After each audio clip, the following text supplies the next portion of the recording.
Hello guys, কেমন আছো? আশা করি সবাই ভালো আছো। আমি আছি আপনাদের সাথে, আপনারাও থাকবেন অবশ্যই আমার সাথে। ভিডিওটা দেখবেন, অবশ্যই ভালো লাগবে।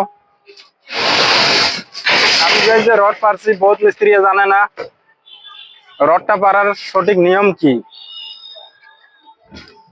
কিছু মিস্ত্রি উল্টা পাল্টা করে, বহুত সময় ছাদ খোলা লাগে।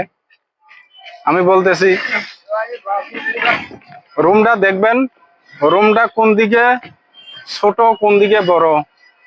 যেদিকে ছোট আছে এদিকে মেন মাল হইব, আর বড়র দিকে থাকবো উপরে মাল।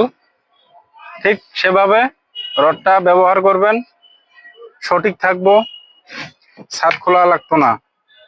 আর এদিকে সাজা বাহির করে দেওয়া হয়েছে, সাজার মধ্যে কনসিল বিম দেওয়া হয়েছে। ঠিক এভাবে কনসিল বিম দিয়ে দিবেন সাজার মধ্যে। তখন ওয়াল করার সময় ওয়ালের লোডটা এই কনসিল বিমে নেব। আজকের ভিডিওটা এতটুকু।